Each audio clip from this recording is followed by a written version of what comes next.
CPM നയങ്ങൾക്കകത്തു നിന്നാണ് നയരേഖയെന്ന് മുഖ്യമന്ത്രി പിണറായി വിജയൻ. വിഭവ സമാഹരണത്തിൽ ജനദ്രോഹ നിലപാടില്ല.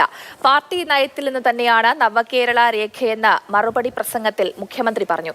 സംസ്ഥാന സമ്മേളനത്തിന്റെ അവസാന ദിനമായി ഇന്ന് സംസ്ഥാന കമ്മിറ്റി അംഗങ്ങളെ തിരഞ്ഞെടുക്കും. കമ്മിറ്റിയിൽ യുവാക്കളെ കൂടുതലായി ഉൾപ്പെടുത്താനാണ് ധാരണ.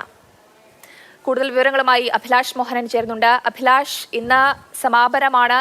പുതിയ സംസ്ഥാന കമ്മിറ്റിയിൽ ആരൊക്കെയാണ് ഉണ്ടാവുക? പുതിയ സംസ്ഥാന സമിതി സംബന്ധിച്ച തീരുമാനം ഔദ്യോഗിക പാനൽ സംസ്ഥാന സമിതി അംഗീകരിച്ചു കഴിഞ്ഞു. അത് സമ്മേളനത്തിൽ വെക്കേണ്ടതുണ്ട്. ഏതാനും നിമിഷങ്ങൾക്കകം ആ പാനലിന് സംസ്ഥാന സമിതി അംഗീകാരം നൽകുന്നതോടുകൂടി ആരൊക്കെയാണ് പുതിയ സംസ്ഥാന കമ്മിറ്റി അംഗങ്ങളെന്ന് നമുക്ക് അറിയാൻ കഴിയും.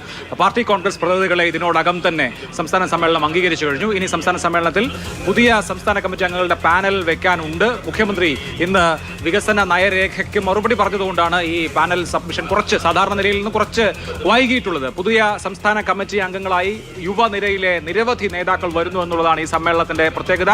5 ജില്ലാ സെക്രട്ടറിമാർ പുതുതായി സംസ്ഥാന സമിതിയിലേക്ക് വരുന്നു. കാസർഗോഡ് ജില്ലാ സെക്രട്ടറി M രാജഗോപാലൻ, അതുപോലെ തന്നെ വയനാട് ജില്ലാ സെക്രട്ടറി K റഫീഖ്, കോഴിക്കോട് ജില്ലാ സെക്രട്ടറി M മെഹബൂബ്, മലപ്പുറം ജില്ലാ സെക്രട്ടറി VP അനിൽ, തൃശൂർ ജില്ലാ സെക്രട്ടറി KV അബ്ദുൽ ഖാദർ എന്നിവർ പുതുതായി സംസ്ഥാന സമിതിയിലേക്ക് വരുന്നു. ഒപ്പം DYFIയുടെ സംസ്ഥാന സെക്രട്ടറിയും പ്രസിഡന്റും V വസീഫും VK സനോജും, അതുപോലെ തന്നെ പ്രമുഖ DYFI നേതാവ് ജേക്സി തോമസും സംസ്ഥാന കമ്മിറ്റിയിലേക്ക് വരുന്നു. SFI മുൻ സംസ്ഥാന പ്രസിഡന്റ് അനുശ്രീ, അതുപോലെ തന്നെ നിതീഷ് നാരായണൻ തുടങ്ങിയവർ പരിഗണനയിലുണ്ട്.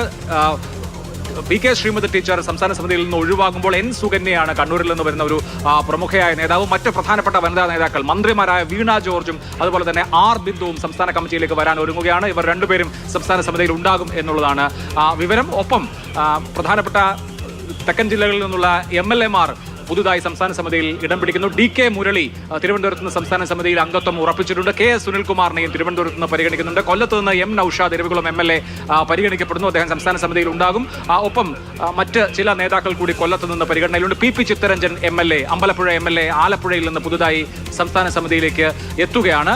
അങ്ങനെ പുതിയ മുഖം തന്നെ, ഒരു ജനറേഷൻ ചേഞ്ച് തന്നെ, ഒരു തലമുറ മാറ്റം തന്നെ പാർട്ടിയുടെ കേഡർമാരിൽ ഉണ്ടാക്കുന്ന തരത്തിലുള്ള യുവത്വമുള്ള ഒരു സംസ്ഥാന സമിതിയാണ് വരാൻ പോകുന്നത്. പാനൽ വെച്ചു കഴിഞ്ഞാൽ ആ പാനൽ ഏകകണ്ഠമായി അംഗീകരിക്കപ്പെടും. ആ പുതിയ സമിതിയാണ് സംസ്ഥാന സെക്രട്ടറിയെ തെരഞ്ഞെടുക്കുക. നയരേഖയിൽ മുഖ്യമന്ത്രിയുടെ വിശദീകരണം എന്തായിരുന്നു?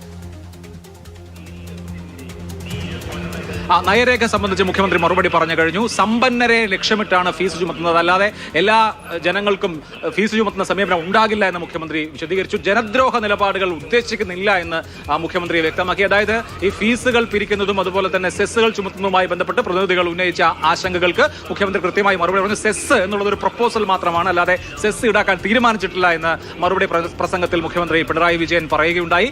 ജനദ്രോഹ സമീപനം ഉണ്ടാകില്ല എന്ന് പ്രതിനിധികളോട് മുഖ്യമന്ത്രി മറുപടി പ്രസംഗത്തിൽ പറഞ്ഞു. അതുപോലെ തന്നെ ഇത് ഒരു മുതലാളിത്ത വികസന പാത അല്ല എന്നുകൂടി അദ്ദേഹം വിശദീകരിച്ചു. ഇത് ഇടതുപക്ഷ നയം തന്നെയാണ്. ഇടതുപക്ഷ നയത്തിനകത്ത് നിന്ന് നടത്തുന്ന ചില പരിഷ്കരണങ്ങളാണ് ഈ നയരേഖ വഴി ഉദ്ദേശിക്കുന്നത്, അതല്ലാതെ ഒരു നയം മാറ്റമല്ല എന്നുള്ളതാണ് മുഖ്യമന്ത്രി പിണറായി വിജയൻ അദ്ദേഹത്തിന്റെ മറുപടി പ്രസംഗത്തിൽ അല്പസമയം മുമ്പ് സമ്മേളനത്തിൽ പറഞ്ഞത്. ശരി അഭിലാഷ്.